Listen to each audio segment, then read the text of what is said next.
Hello and welcome to Fairy Dust TV Live. My name is Jenn Burton, romantic fairy godmama for smart, successful single women around the world.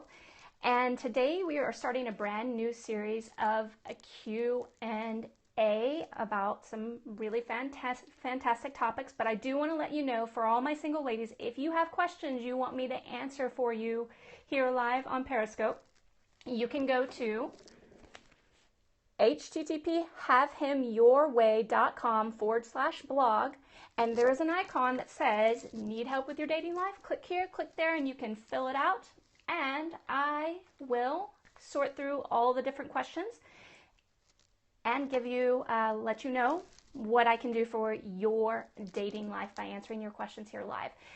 So let's go ahead and get started. I have a really hot button topic today, or a hot button topic for you. It's almost a little difficult for me to talk about because it is something that I have very firm beliefs on, but because you asked, I'm going to dive into that topic and help you out. So we got a great question from Australia, and I would do an Australian accent for you, but it's even worse than my English accent, so I'm not even going to embarrass myself. I'll embarrass myself in other ways if that's okay with you. All right, the question is, I met a man about, let's say, a year and a half ago. We were friends for 5 months and then became intimate. He was married and told me he was very unhappy and had no sexual contact with her for 2 years. He then moved to his mother's house 3 weeks later, and we dated for 5 months. Then he said he was confused and going back to her. She found out about me a few weeks after he had moved back into the house. We stayed in touch, and just after Christmas, he said he was not happy and that they were fighting again and that he was leaving again. Now he's telling me that they are going to work on their marriage and he can't have contact with me anymore. Now, Miss Upset in Australia's question to me is, what is his problem and why won't he leave her? And I'm going to tell you, first off, I'm going to answer that first, but there's some more important questions that we need to address. But before I answer anything, I want all of my viewing audience to know that, yes, I am 100% against dating married men. And I am going to answer this question because it's an extraordinarily important question to answer, but I'm not basing that on moral reasons. Your moral conduct is based on you. You have to be in integrity with you. I'm against it for a host of lots of reasons. That especially because it is one of the most complicated relationships that you can get yourself into. And all it says to me when a woman comes to me and tells me she's dating a married man, which I won't encourage, and I won't help her solve the situation specifically with that man, is that she doesn't value herself enough to open up her options to other men, to genuine options and real love. Now, with that said, though, the question was, what is his problem and why won't he leave her? When a man marries a woman, there's, lots of different reasons, but mainly it's because, for the most part, it's because he loves her. He sees a life with her, a future with her. Now, what happens in the context of relationships as the relationship progresses and life goes on, is that many women and men too will get caught up in the routine and allow the magic of the beginning of the relationship to just break apart. Something we attribute it to just being together too long, but the truth is that magic has to be nourished throughout a relationship. And if it's not, things happen, things break apart, affairs happen, people split up, divorce happens, okay? Which I'm not saying is always what happens, but it's definitely what happens. Now, for most men, sexual contact, of course, because he mentioned this to her, is important, and that's also part of the magic. So when a woman turns off her sexual affection from a man, then real problems can arise. There will be a problem, but many times, I hate to say it, but a lot of times guys will start entertaining the idea of meeting his sexual needs elsewhere. So, and especially because the emotional affection was also, when the sexual affection's usually turned off, the emotional affection's turned off as well. then that's also a really really good recipe for a man starting to look, not even just a man, but a woman to look out as well outside of a marriage to replace that physical and emotional affection. Here's the thing though, that magic that started at the beginning, that brought him and had him and made him get down on one knee and propose to her and decide to spend a lifetime with her, to commit to that, that's not completely dead and gone.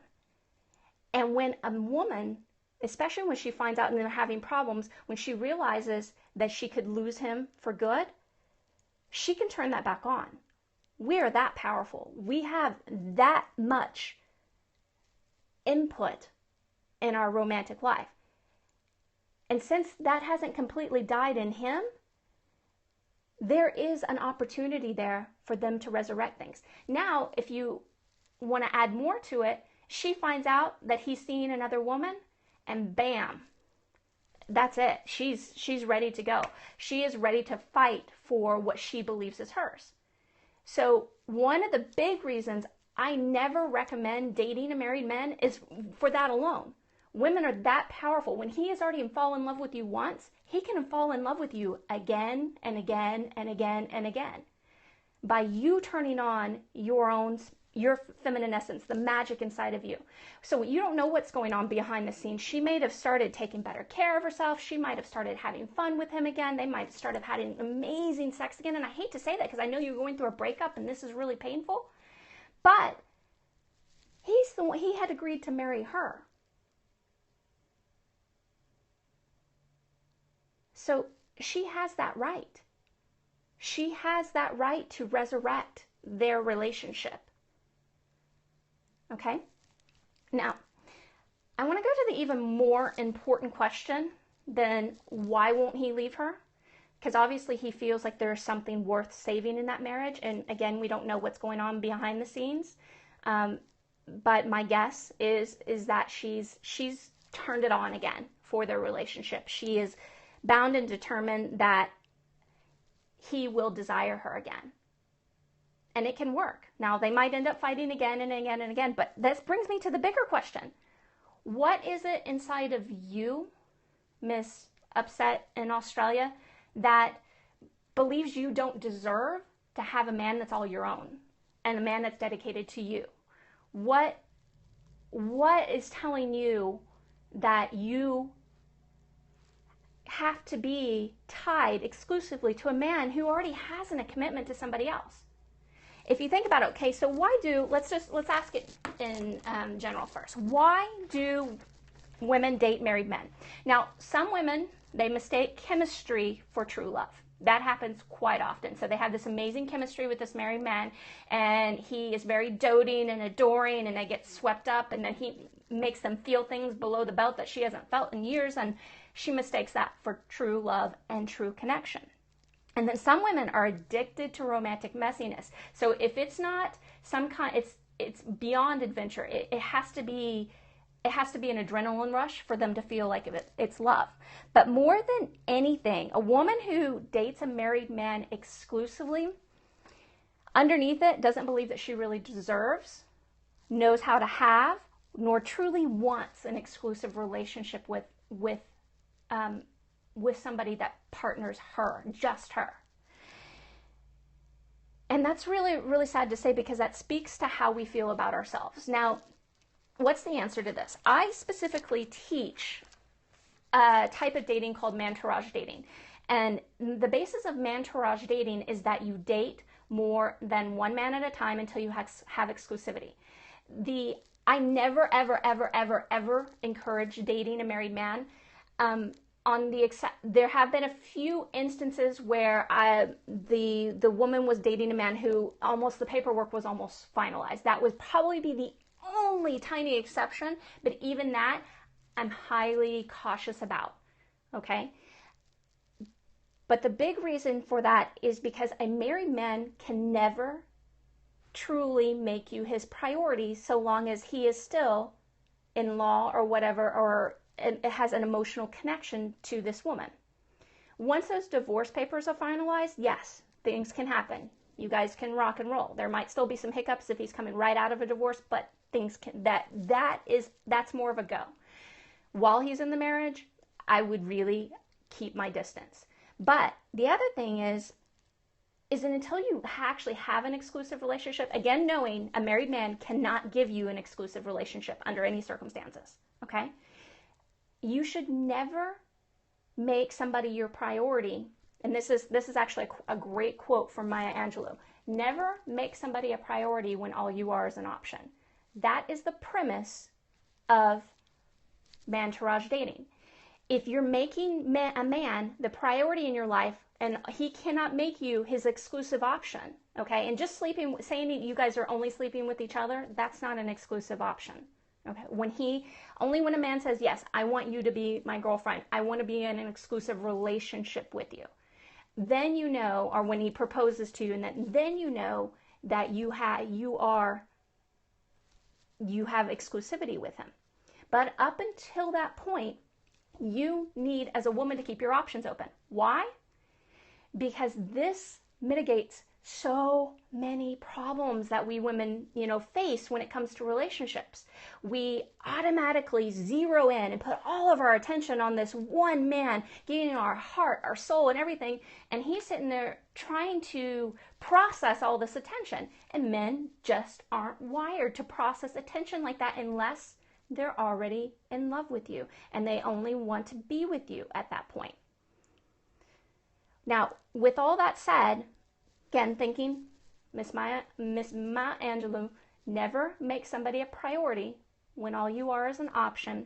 What I need you to do is to take a step back. Yes, Miss Upset in Australia. I know you're hurting. This is a breakup. It is a real, true life breakup, regardless of whether or not I like the premise of what it was under.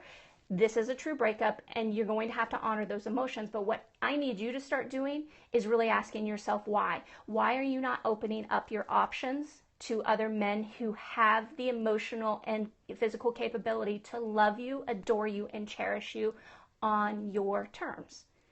Once you start answering that question, then it's time to start dating again. Put yourself out there. One of the best ways to start dating and opening up your options without actually having to physically leave the house yet, until you get ready and you can build up some of your confidence, is by online dating. My favorite way to start meeting your mantourage. It doesn't mean that you'll meet the love of your life on online dating, but it will start prepping you and opening you up and allowing you to see, especially if you do it the right way. Don't do it don't just put some crappy profile up, by the way. I've got something for you in just a second for that. But do not, under any circumstances, especially when you're already feeling kind of bad and going through a breakup, put up some crappy profile with some just bland stuff, and then just expect the love of your life to walk through the door like that. That's actually a recipe for crickets or crazies, and just not fun stuff. Otherwise, you can go to my website and get the first 2 chapters for free. Go to irresistibility.com. That's I forgot the word for it. e-resistibility.com and get the first 2 chapters for free and learn how to put together a decent profile, a really good profile, beyond decent, and make this your year when you say, you know what, okay, they're going through whatever they're going through, and I don't know how long that's going to last, but meanwhile, I'm not waiting around. I am ready for love. I am ready to be loved, adored, and cherished on my terms, not his terms, not when he's done with her or, having to go back and forth between the breakups, the makeups, and all that. I deserve a man who can say, hey, I want you. I want to be with you. I want to do this with you. I want to build a life together. Stop playing with scraps of romantic attention from a man who cannot commit to you. You deserve better than that, no matter what's happened in your past. You deserve to feel that way towards a man who can feel that way and give you what you want as well. So, Upset in Australia, I'm sending you lots of love. No, I don't want you to go back to him. I think it's a really, really bad idea, and I don't want any of my ladies, you deserve way better than to date a man who is married. On the other hand, you also deserve to have what you want romantically. And you can do that by genuinely opening up your options to men. Don't half-ass open your options. Genuinely open them up. Say today, say out loud, yes, I am going to give men the opportunity to step up and show me what love is really like, what true love is about, like. Not crappy love, not behind the curtains love, not let's pretend this is love just because I'm so in need for affection and attention right now. Take a step forward for yourself. Go check out this website, get the first 2 chapters, start rethinking your romantic worth. And I want to thank you for joining me today on Fairy Dust TV. And I'm sending you lots of love, and I will see you in next week's episode. Mwah!